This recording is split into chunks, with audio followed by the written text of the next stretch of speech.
Hello, everyone. I'm Dennis McElroy, the president of the ISTE Teacher Education Network, PLN. I want to welcome all of you to the 4th out of 10 webinars in the series, Championing Technology Infusion in Teacher Preparation. The series is sponsored by ISTE and the ISTE Teacher Education Network. The first 3 webinars have been amazing so far, but if you missed any of them, the recordings, and including that of today's webinar, can be found on the webinar registration site. A link to the book chapter being explored today, Frameworks for Technology Integration, will be posted in the webinar chat towards the end of the session. Our presenter today is Liz Kolb, and whether you're familiar with her work or not, I can guarantee you this is going to be another fantastic session. So welcome, Liz. We're all yours. Thank you so much. I'm thrilled to be here today, and I'm thrilled to be able to represent a piece of this wonderful book. We are going to be diving in today on chapter 4, and just a little bit about me and who I am. I am currently at the University of Michigan as a clinical associate professor in teacher education and learning technologies. I have the great fortune of working with all of our pre-service teachers, elementary, secondary, in designing education technology, as well as our field placements, where we do a lot of embedded work throughout our local community with learning technology. So I get to work in a variety of capacities there. And today I'm so excited because we get to dive into my passion when it comes to teaching and learning with technology, which is around frameworks and thinking about how frameworks can be integrated into different pieces of the program and infused throughout the entire program itself. So let's go ahead and dive in.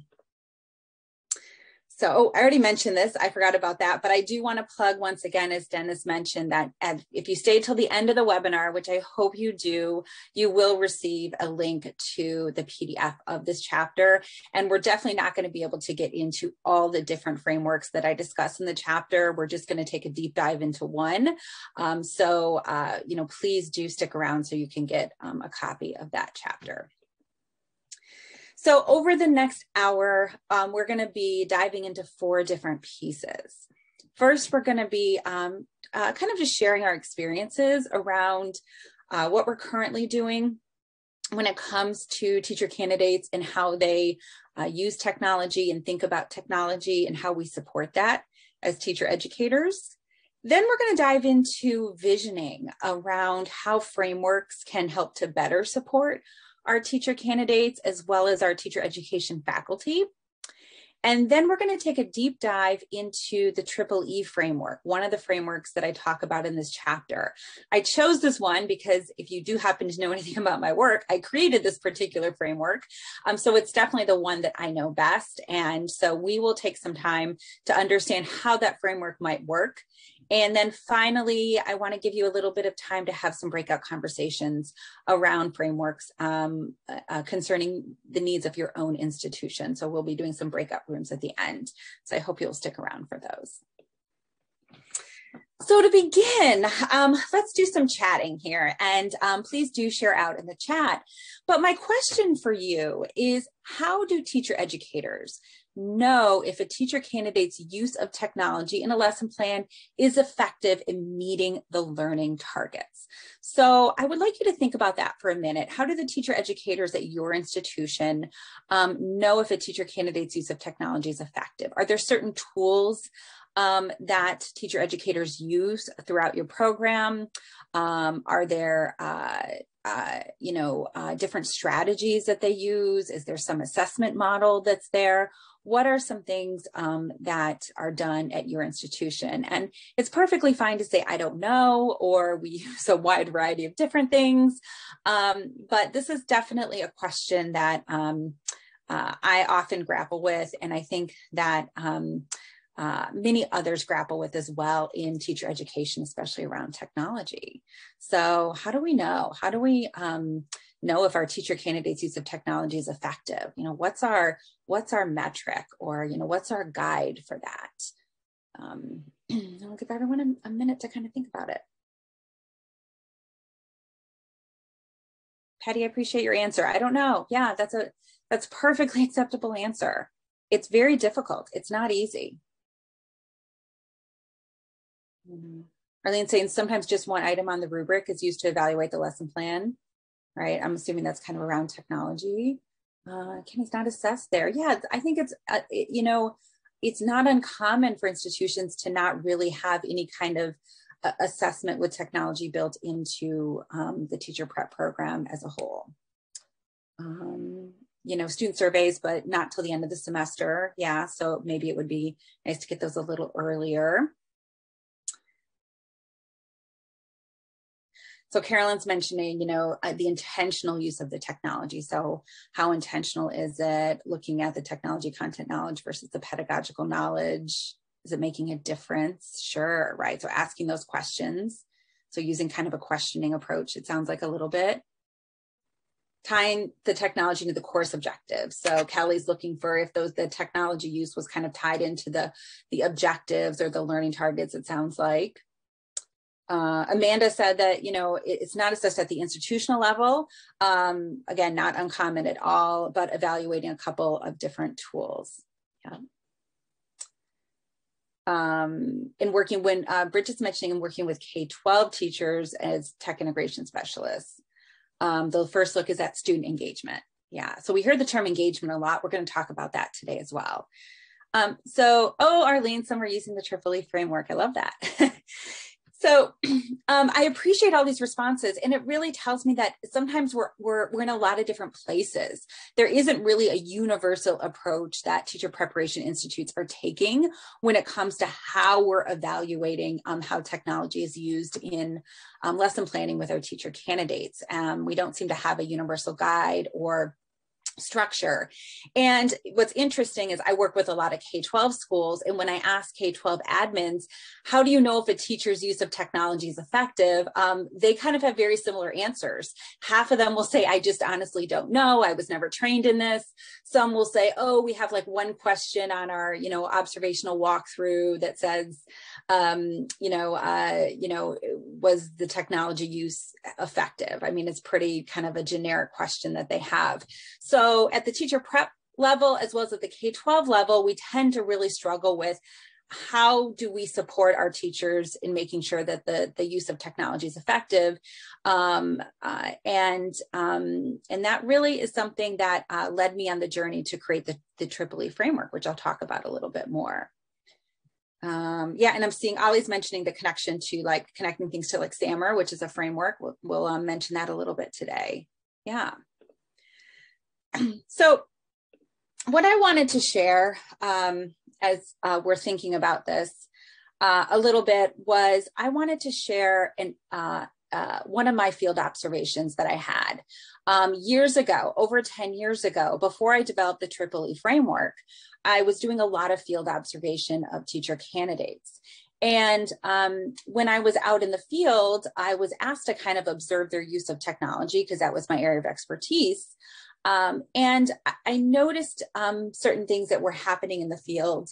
And as a field instructor, I struggled with how to support this. So I want to give you an example of one of the field observations that I saw. Again, this was over 10 years ago before I developed the EEE framework. So this was a school that had just gone to one-to-one computing, one device per child, one laptop per child. And the learning goal for this particular teacher was phonics. She wanted her students to kind of work on their phonetical understanding of letters, sounds with the letter. And it was a kindergarten classroom. The technology tool she was using was an iPad and an adaptive software that focused on phonics. And this teacher, the teacher candidate had all the students for their activity. Each one had their own iPad. They were scattered around the room like this little guy was here. And they spent about 25 minutes navigating through the software. So they kind of took out their technology and they started to go into the adaptive software. There was very little intervention by the teacher. She worked at her desk while the students were working on their iPads. Occasionally, the teacher candidate would remind the students to be quiet or to keep working, just kind of a verbal cue. And the teacher candidate also was not really watching the adaptive software dashboard to kind of see what the students were doing behind the scenes. Now, when I walked into this classroom, the teacher said to me, the teacher candidate said to me, "Oh, Liz, look, look at the students, look at how engaged they are, look at how much they're learning." And that was kind of the term she used. Look at how engaged they are, look at how much they're learning. And when I looked around the room, I did notice that they were all really into their iPads. They were quiet and they were behaving, which sometimes in teaching, we consider that a little bit of a win. But I had learned from my many other observations that I needed to ask more questions. So I sat down next to the little boy and I asked him, "Can you tell me what you're doing on your iPad?" And he looked up at me with this big smile and he said, "Oh, yes." And he said, "I'm just swiping here in the corner to get to the game at the end." And he said, "Do you want to see?" And I said, "Sure." So he showed me how you could, in this particular software, actually swipe on the corner and it would show you the answers. And then it would take you right to this game at the end. And the game was some kind of alien race game. It didn't have anything to do with phonics or letter sounds that I could tell. And then I said to the little boy, I said, "That looks so fun. But can you tell me, aren't you supposed to be hearing the sound of the letter and then finding it?" And he said, "Oh, yeah, but that takes a really long time. If you just swipe in the corner, you get to the game at the end a lot quicker." So he was smart, right? He'd gamed the system to get to the game at the end. But I started to really think about the learning piece of it. And I started to think about, gosh, when I used to teach this type of lesson, we would give the kids kind of a worksheet and then we'd have, some audio recorder playing the sounds, or I would say them as the teacher. And if we had done that, I might actually have a better sense of what this child knows and doesn't know. I mean, adaptive software, the bonus of it is it gives you all this data so that you can create interventions for the students so that they can work on particular areas that they're struggling with. But his data was totally bunk. It wasn't useful because he wasn't navigating the software properly at all. But if we had done the old school worksheet approach, I might have a better sense of where this student was in his phonetical understandings. So it led me way back then to kind of pull out the levels of student engagement by Phil Schlechte. And I started to really think about, where was this student in his level of engagement in this learning activity? And in the chat, feel free to share kind of where you think the student may have been in this particular learning activity over 10 years ago. What level do you think he may have been at? So take a look at them. Yeah, Kenny's saying rebellion, totally rebelling against the learning task. Yes, I've heard good arguments for that. A lot of rebellion, yes, right? Ritual compliance, yeah, possibly retreatism, yeah. Yeah, I think those are definitely legitimate answers. I will tell you this, I have shared this particular field case with thousands of teachers and administrators now. Not one of them has ever said, "Oh, this is true engagement. This is what we want all of our teacher candidates to have their students doing. We want all of their students to be really engaged in the device, but not in the learning goal at all, and just focused on getting to the game at the end," right? I don't think anyone would argue that that's really true engagement that we want them to have. So for me, and I think for many field instructors like myself at the time, the question really became, how does a field instructor advise this teacher candidate to modify this learning experience so the students are more kind of at that authentic engagement level? How does that happen? And myself, when I was doing this particular Arlene, I like your response. Myself, when I was doing this particular field observation, I knew what was happening wasn't really very good learning in the classroom. I knew that the learning and the technology were not well connected in the way that this lesson was happening. But I also struggled a little bit with how to guide the teacher to a better approach. And I didn't have a guide or scaffolds or supports in front of me. I didn't have a rubric or anything to go on. I literally had one small question on the field observation tool that said, "Is technology being used effectively?" So it really, it was something that I really began to struggle with. And so part of using frameworks is the frameworks help to really become a guide for our field instructors and for our other teacher education faculty as well.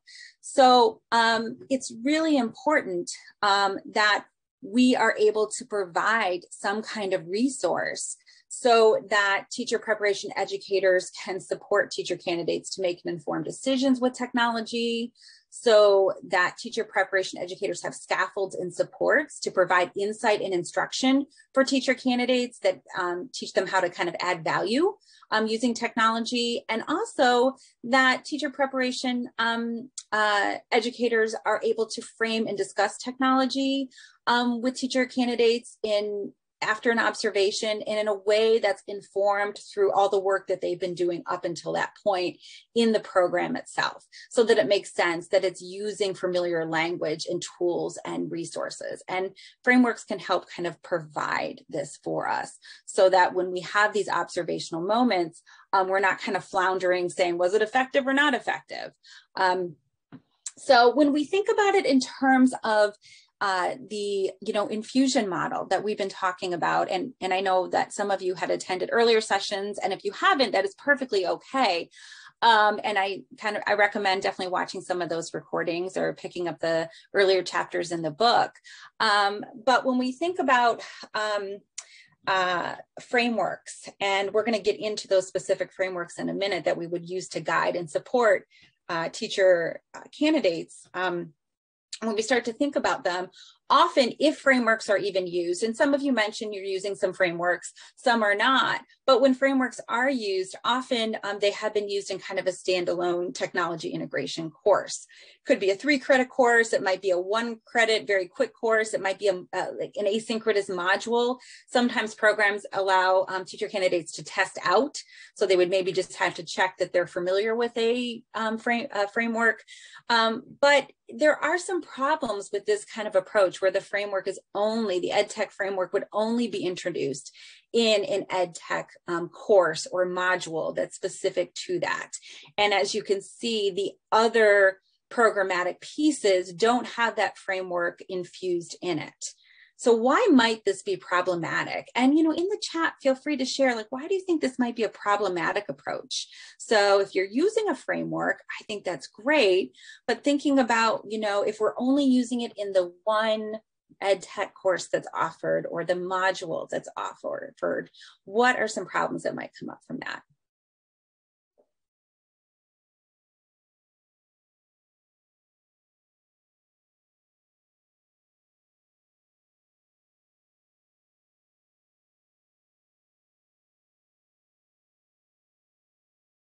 Yeah, so I'm just giving everyone a few minutes to respond to that.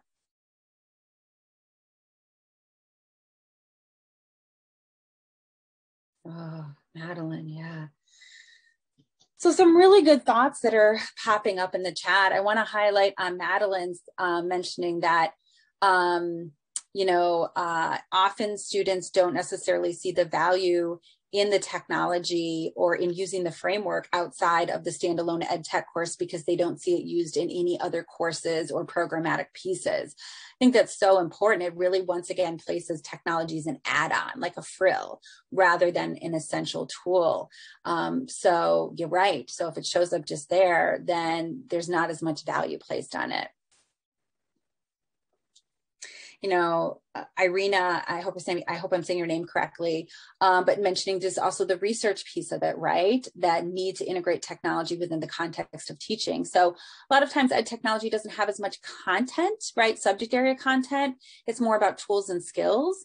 So if it's not integrated into the methods courses, if it's not integrated into the ed psych or the foundational courses, then once again, students don't see that connection as well. Yeah, absolutely. Yeah, Kelly's mentioning it sends the wrong message, right? Yeah, it's a tactic instead of the overall strategy. Absolutely. Yeah, Lydia's mentioning the extra. Jennifer's mentioning the fact that it wouldn't be implemented in clinical practices as much then, right?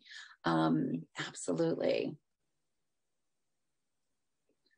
Patty, just a lack of understanding of other professors or faculty, right, on how to integrate the technology. Absolutely. I've definitely seen that in my own workplace that when we're not sharing the framework throughout the entire program, that all of a sudden I'll look over and see science methods is talking about technology in a completely different way than the way that we're talking about in using a framework. And it's very confusing to the teacher candidates. It creates a lot of confusion with that. So I had to kind of make sure I rectified that situation. But there can be a lot of confusion when not everybody's using the same language. Oh yeah, we're missing how it's intertwined and all fit together. Aaron, I like also it creates a negative kind of approach to technology, that it is kind of this afterthought. Yeah, and if we have learned anything from the COVID remote learning, we've learned that, these, technology skills, digital literacy skills is really an essential skill as part of teaching now. Yeah. Yeah, Arlene's also mentioning that some faculty don't observe field placements. Correct, right? Depending on the institution, depends on how they approach that. So, if I'm a faculty member teaching the framework, then we have other people, maybe adjuncts hired to do field. Are we talking to each other about that framework? Right? Because that could also send confusing messages to our teacher candidates. Absolutely. So we want to really think, as part of our new visioning, we really want to think about how we infuse a framework throughout a program. And you've already mentioned in the reasons why it would be problematic not to do this. If we think about the opposite, of course, why it would be really beneficial to do this for our teacher candidates, right? One, putting technology in this positive light and making sure that it's understood that it's an essential skill. It's an essential approach to teaching and learning. And also it allows all the faculty to be on the same page and to better understand tech and integration in their own lessons, so that when they're integrating, they can think about the framework themselves and try to model best practices, which we always want, of course, our teacher education faculty to do, but they need to do it from a knowledge-based place. They need to be informed about what is effective use and ineffective use with that. So I hope that we can see these benefits from not just choosing to use a framework, but to make sure that we start thinking about how we can infuse that framework throughout the entire program, programmatically.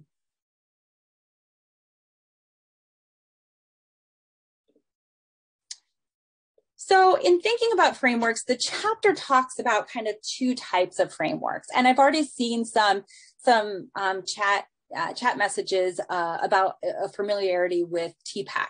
So I'm not going to assume everybody is familiar, but I am going to assume that some of you already are, for sure.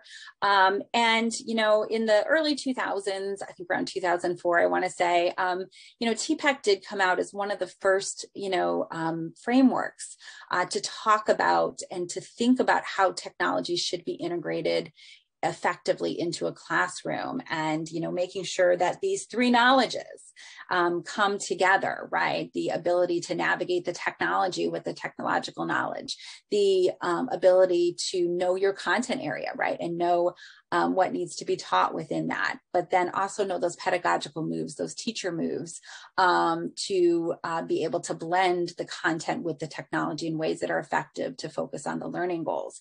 So this, I think, is a beautiful, beautiful conceptual framework and model for our teacher candidates. When it first came out, I think many programs started to kind of adopt it, including my own program. And then what I found as we were talking about it in my teacher education courses, what I found was that the teacher candidates struggled with how they take this conceptual framework and bring it into their practice. What does that look like, sound like, and feel like? That was definitely an area of struggle with them. And this is when we started to see some of the practitioner frameworks being developed, because these practitioner frameworks that are out there are really created to help teacher candidates support the development of their own TPAC, their development of this conceptual knowledge, conceptual framework knowledge that they need to have. Offhand, I'm trying to remember the order. I think the TIM model came out first, and then maybe PICRAC, SAMR, and then Tripoli, but I could be a little bit incorrect in that order as I'm trying to think back.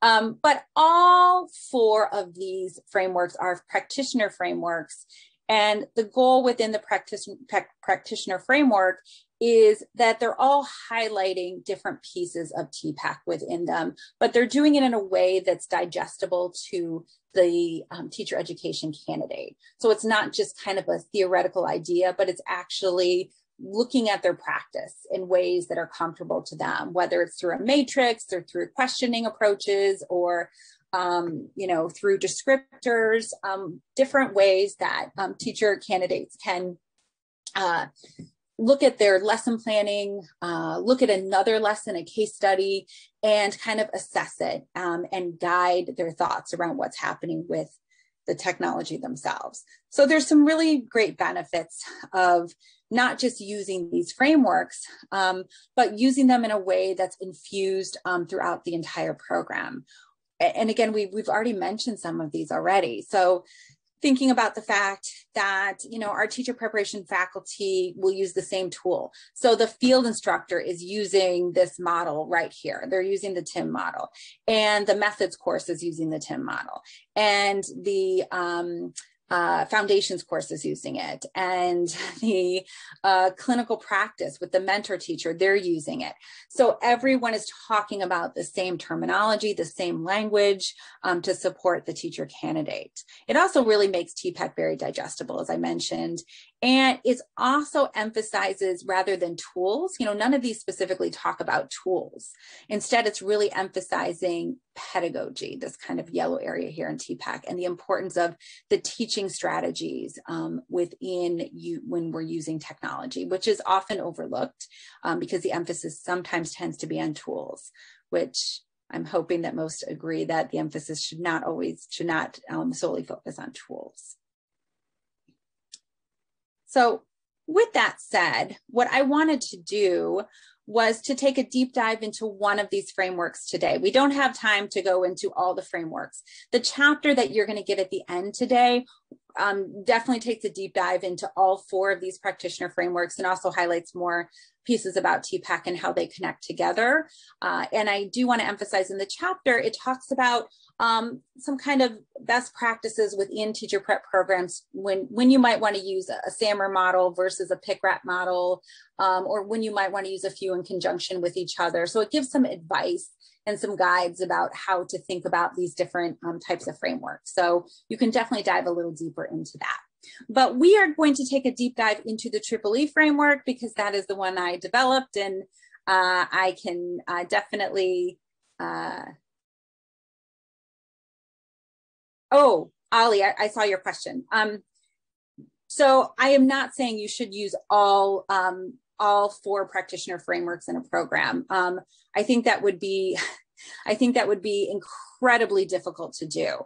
But what I am saying is at least use one throughout your program. And sometimes you can combine 2 together. Like SAMR is a great kind of introduction to frameworks because it's a very, very simple framework to follow, but it doesn't go into detail about certain pieces of research and ed tech like TIMS does or the EEE does. So you might want to start off with the SAMR when your teacher candidates are in their first year, and then maybe move and get them used to the comfort with the framework, and then maybe move into a little more complex framework like TIMS or EEE. But I would not use all 4 in the same program. That would be a little overwhelming. Good question. So let's take a deep dive into the EEE framework. So I wanted to emphasize here in the framework where TPAC shows up in this framework to really focus on the fact that we're drawing from this theoretical framework and this theoretical concept. So you'll notice in the EEE framework as we start to dive into it that it definitely refers to the technology tool and how to navigate that tool. So there is some technology knowledge involved in that. You'll see those in the different questions. But you'll also see content knowledge. Often the questions will refer to the learning task or the learning target. So there's a lot of emphasis on putting the learning first with the EEE framework. So every question kind of says, is the technology contributing to the learning in one way or another? So the content knowledge is there. We have to know what our learning goals are before we can dive into the EEE framework, which is really important to always make sure we emphasize with our teacher candidates that the learning always trumps the technology tool or hard choice, unless your learning goal is, I want my students to learn how to use iMovie. Then that, makes a little difference. And then finally, the most important emphasis of the knowledges in TPEC are the instructional strategies or the pedagogical knowledge. This I also often feel like is kind of left off sometimes of different frameworks. And I think it's really important to emphasize that, when it comes to teaching with technology, the teacher is the most important piece. And it's using those research-based instructional strategies in conjunction with the tools. Just so important. So the EEE framework is made up of 9 questions, 3 for each category. How do we engage in learning with technology that's effective? How do we enhance learning with technology that's effective? And how do we extend learning with technology that's effective? And we go through and we ask each question about the lesson plan, and we actually have a score at the end, and the score is going to be a little bit of a guide for us. So let's dive into that. So I also did want to mention that the EEE framework has been validated and found reliable by an independent study. I'm happy to share these slides so you can dive into that. But Sheila Schatz did an independent research study at Northern Texas a couple of years back. So you can take a look at that too if you want to find out more about the validity and reliability of the tool. So let's go back to our initial scenario and let's evaluate this with the EEE framework. So I just want to remind everyone again, the learning goal was to, for the kindergarten classroom to understand the sounds of letters and identifying letters to their sound, right?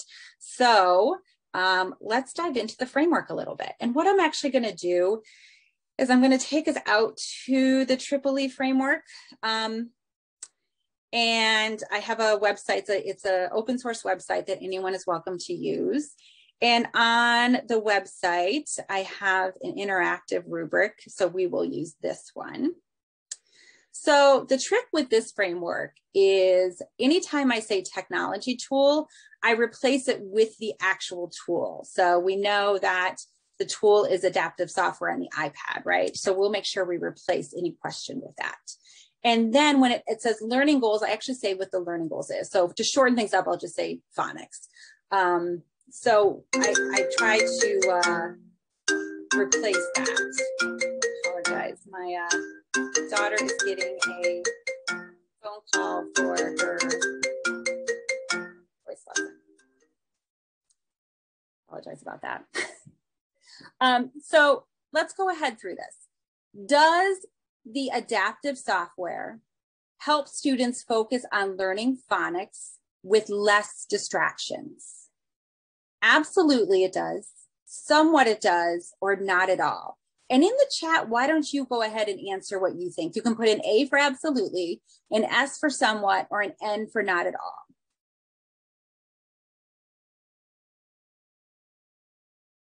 I know.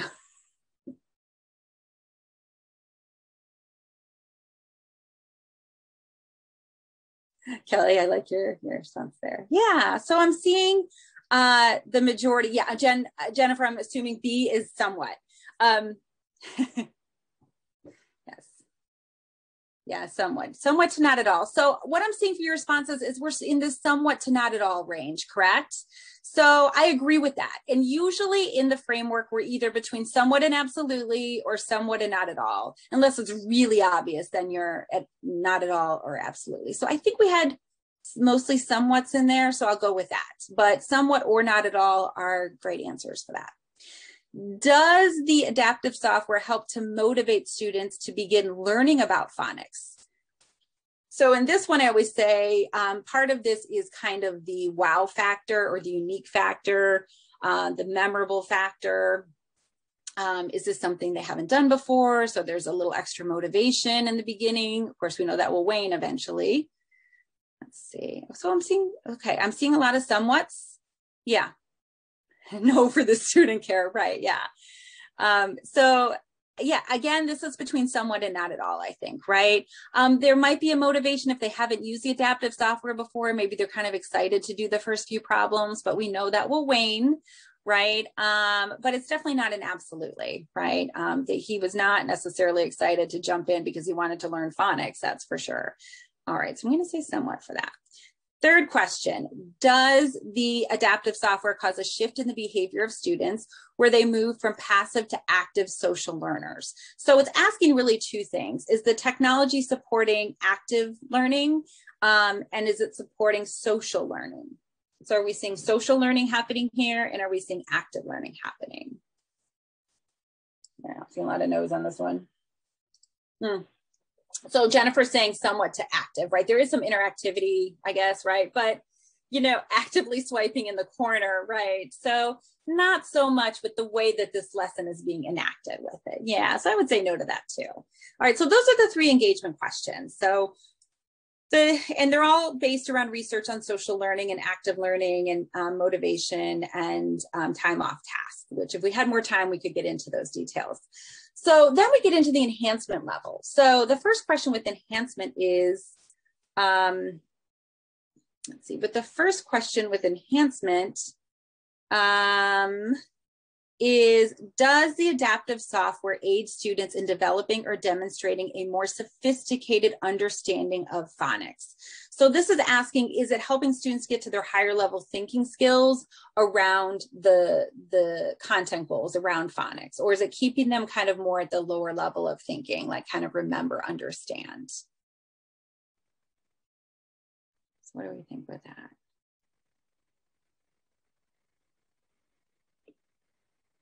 Yeah, we don't have time to dive into every detail of the case. Irena's saying, I'm not sure on that. Yeah, so I mean, it's adaptive software, so it is kind of drill and practice more with the phonics, right? So it's not really asking them to kind of sound out letters themselves or work through that process. So it is kind of in, again, the somewhat to not at all range for that particular one. And I do know that we did not get to go through, you know, the entire video of that case. The next question in enhancement, the next question is, does the adaptive software create scaffolds or supports to make it easier to understand phonics? So does the adaptive software create scaffolds to make it easier to understand phonics? Now, we don't know because we didn't really get to see it. So this is a really hard one for us to answer here. I'm going to just put in a somewhat because I know what was happening in the adaptive software. It definitely was not an absolutely, but it wasn't not at all either. And it is important to recognize in this framework that if the software is making it harder to understand the concept, whatever it is, then we really want to think about whether or not we should be using the technology. And then the final question of enhancement is around the value added compared to traditional tools. So does the adaptive software create paths for students to understand their to demonstrate their understanding of phonics in a way that they could not do with traditional tools? So one of the things that I like to ask my teacher candidates to do with this is to think about, well, how would we do this activity if we didn't have technology? How would the students show what they know about phonics if they didn't have the adaptive software? And some answers for that might be, oh, well, we can play a recording and, you know, from the recording, we can have the students listen to the sounds and then write it on paper. So is the adaptive software providing a benefit over that, a value added over doing something like that? And so when we think about it in that term, you know, the adaptive software where they're kind of drilling and practicing and there's the game at the end, is there a benefit over how we could do this traditionally? What do you think?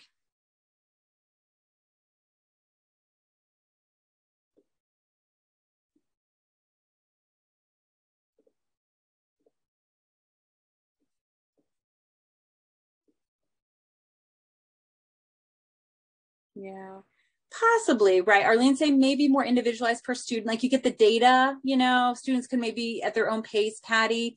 So yeah, there could be somewhat, it's definitely not an absolute though, right? So it may be somewhat, okay, I could see the argument for that. Extension. So there's 3 questions about extension. So extension is really connecting the learning and the technology to students' everyday lives as much as possible. So the first question is, does the adaptive software create opportunities for students to learn outside of their typical school day? And what this question is really asking is the technology you're using accessible to them outside of school so they could use it to learn outside of school? So this particular software is adaptive. It only works on iPads and iOS devices. So it's not that accessible to students in their everyday lives. It's something that they'd have to pay for. They'd have to have an iOS device in order to use it. So my answer for that would probably be a somewhat or not at all, compared to maybe something that's free in the cloud, or that they can use through their, mobile device that they have at home. So we'll say a somewhat for that.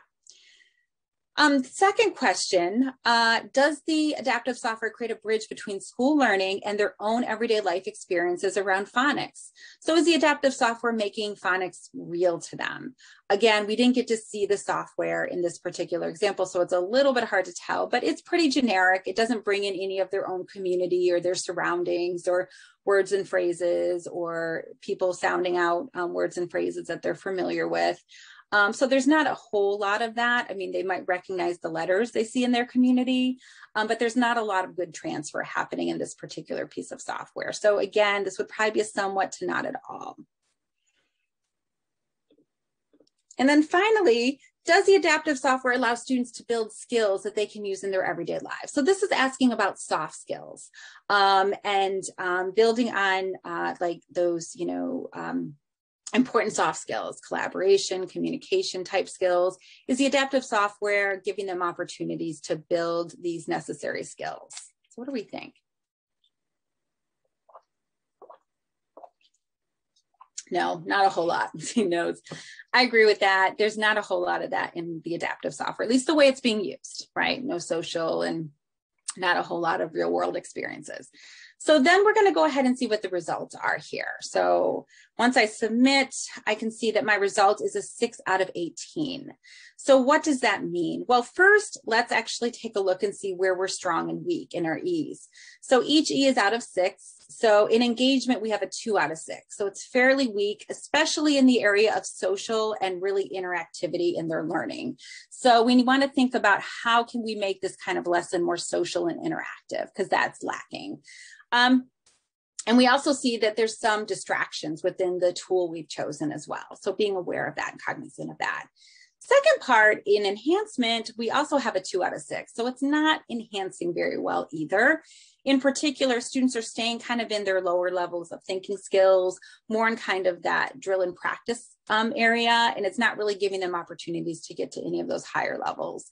There's not a lot of scaffolds and supports, and we could maybe do this in with more paper pencil way that's just as effective and maybe less distracting. And then finally, in extension, also a 2 out of 6. So not a lot of connections between their real world of phonics and their everyday lives and what they're doing in the software. The software itself is not something that's all that accessible to them.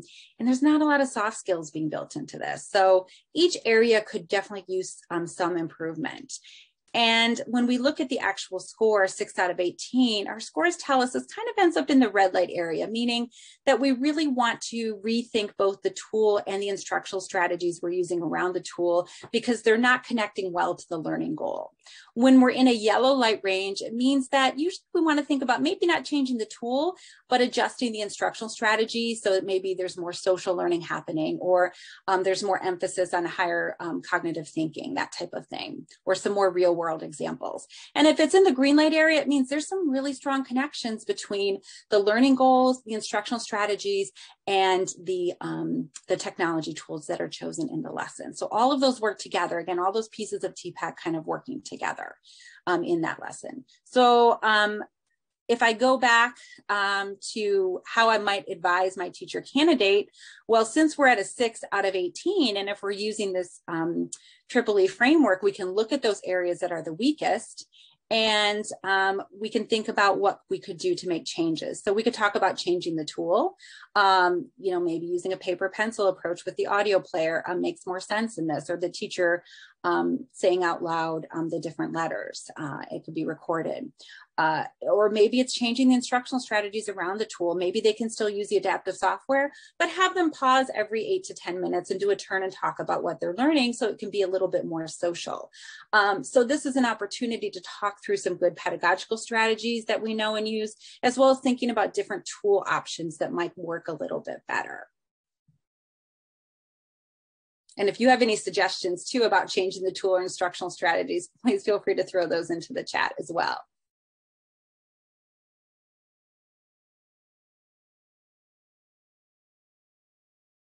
All right, so at this point, I know we have about 15 minutes left. I wanted to give us an opportunity to just talk through a case quickly together and then give you a little bit of breakout time using the EEE framework. So what I'm going to do in the chat. Yeah, Amanda, I agree with that. For kindergarten, you need about breaks every 5 minutes, right? And the teacher candidate, she was doing her best, but she gave them 25 minutes on the device, which was a long time. Holly, you're asking questions about is there a way to use this square and rubric to add comments to the teachers you're answering? You absolutely can. We have a printable PDF too. On the online one, we don't have it set up so that it does that, but you can create one with a Google form too. So it's definitely, it's licensed with Common Sense, so you're welcome to modify it with that. Absolutely. So I'm going to give you a link in the chat to the actual rubric that I just used, and I'd like you to open it up if you can. And what I'm going to do is I'm going to talk through a case, another case from a high school teacher this time, just to a high school teacher candidate, just to change it up a little bit. And I would love for you to get a chance to kind of evaluate it through your lens, and then we'll share out our scores and see how everybody does and see if we're in a certain range together with our scores in the end. So let me go ahead and talk through the case. So the case comes from Sheila Orr. She was a high school math teacher candidate in Lansing, Michigan. And Sheila had a goal around, she wanted her students to understand how to use the Pythagorean theorem and parts of trigonometry. And a secondary goal she had was she wanted her students to understand how to use the Pythagorean theorem in their everyday lives and to be able to communicate that mathematical understanding to a lay person, which I think is really tricky because I couldn't tell you how to use the Pythagorean theorem in my everyday life. So I really admire her for wanting to try to do this. So what she decided to do was a few years ago when she did this lesson, she had heard that the American Disabilities Act had changed their requirements for the slope on the ramps, like wheelchair ramps. And their high school had 3 wheelchair ramps. And so what she asked her school principal to do was she had the school principal write a letter to her high school students. And the principal said, the ADA has changed their compliance on wheelchair ramps. We have 3 ramps in the school. Could you please measure them and figure out whether or not our ramps are compliant or not? So the students had to deal with this real world problem. They measured the ramps, they took pictures with their cell phones, and then they used GeoGebra to calculate the slope of the ramp. They used the Pythagorean theorem, and then they ended up finding out that one of the 3 ramps was not compliant. So then they had to write a letter to the Board of Education and to the principal to explain why it wasn't compliant using mathematical terminology. And then they also had to explain how it could become compliant. Again, using mathematical terminology and showing their diagramming that they had done in GeoGebra in order to do that. So that is the case. So she used GeoGebra was the tool. Again, her learning goals was for Pythagorean theorem and being able to use it in students' everyday lives. So I would like you to take a few minutes and go through the EEE framework yourself. Again, replacing anywhere that it says technology with GeoGebra, the mathematical tool that they used to diagram. And then the learning goal, anytime it says learning goal or task, replace that with using the Pythagorean theorem in everyday life. And I'm going to give you a few minutes to do that. Anyone has trouble, just shout it out in the chat. And once you're done, I'll ask you to share your score in the chat and we'll see where we end up.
I'm just going to turn it back to the lesson learning targets too, in case you need to see those again.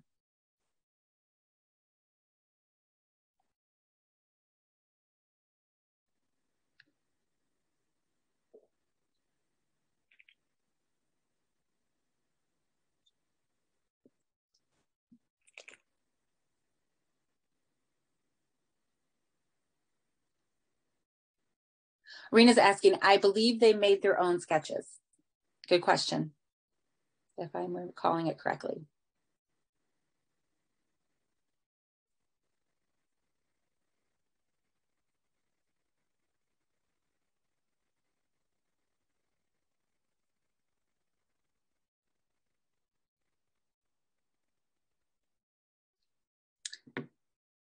All right, I know I am rushing you a little bit, but we're creeping up on time. So I'll give everyone another 30 seconds or so to try to get through that rubric if you can. And then I'll ask you to share out your score.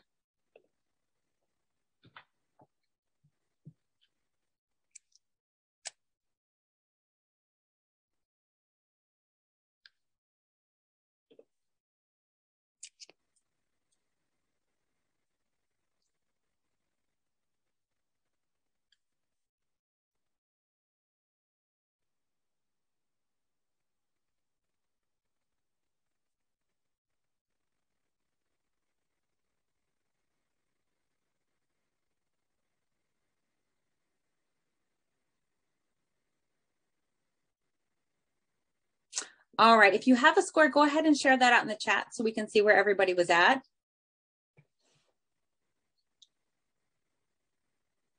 Yeah, Michael, it's a good point too. We have to make some assumptions here, right? Because we just don't have time to go through the entire case, right? Mm-hmm. Good. Oh, Carolyn, 100%.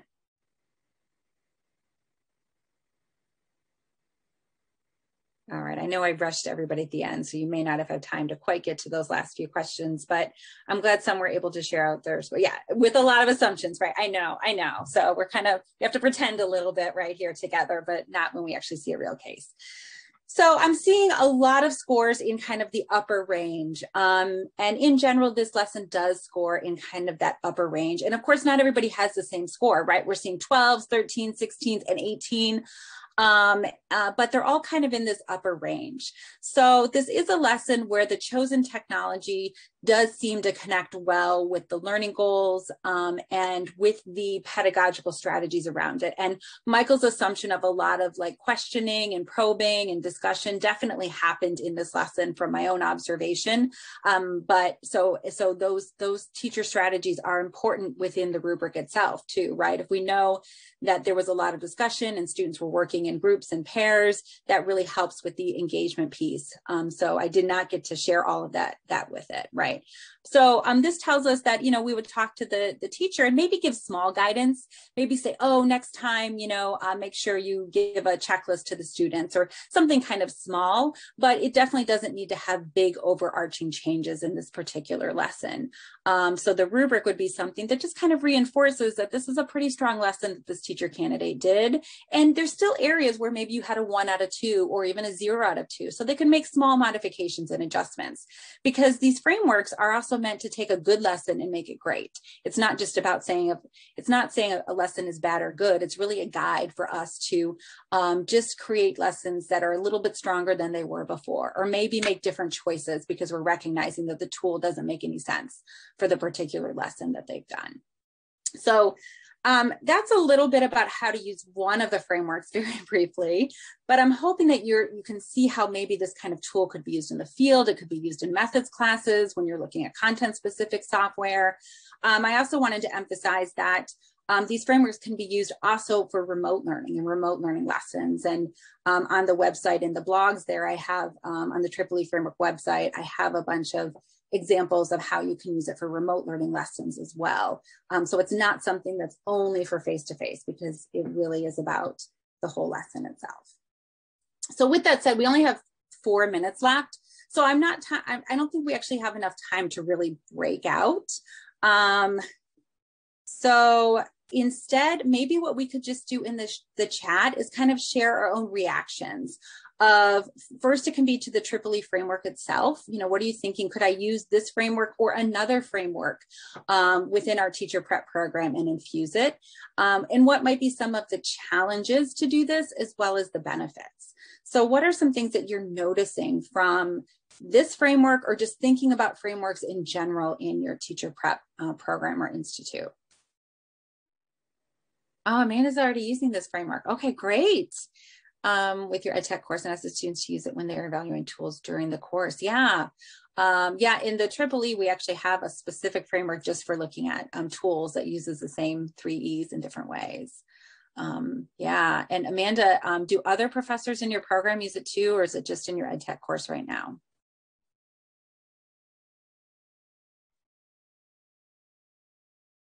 Kelly's mentioning it really helps teachers think through what they're doing, right? Teacher candidates and anybody giving them advice, especially if someone isn't as comfortable with technology and learning, it gives them kind of a guide to talk about and think about, maybe. Also with maybe the mentor teacher, not just in your EdTech course. Amanda, that's great.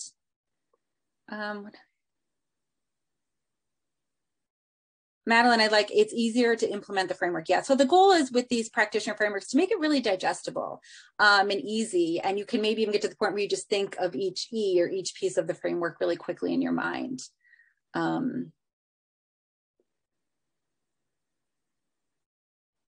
Yeah, Teresa's mentioning about using the frameworks in designing instruction, right? So even before we, you know, evaluate the lesson itself, is just thinking about, when I'm designing it, is there social happening here? Is there interactivity? Is it real world? Are we connecting to the real world? Whatever might be a piece of that. Yeah, I love that. Patty's mentioning a challenge would be to get the faculty to buy into the framework, right? So they might feel like it's one more thing. And they're already doing so much. So that is definitely a challenge of trying to infuse it throughout the program, as much as it benefits the teacher candidates, and it will benefit the faculty to have this knowledge. It may seem like an extra lift to them too. And we know how busy we tend to be as a faculty. It's a really good point. All right, well, I know we only have 1 minute left. I want to thank everyone for your really engaging participation. This was fantastic. You never know when you're, you know, it's 2 in the afternoon, my time, it's kind of sleepy time. I never know if people are going to be ready to really engage and discuss. So I'm so excited that you were. And I'm going to put my email in the chat in case you want to reach out to me via email and talk further. I would love to do that. So thank you so much, everyone. And I think Dennis might be jumping in to finish this off. Actually, I am. So thank you so much, Liz. This was fabulous. I learned so much. I'm a big fan of using frameworks too, and I already have ideas on how I want to implement this. So thank you so much for all of that great information. For those of you who are joining us, thank you so much for sticking around right to the end.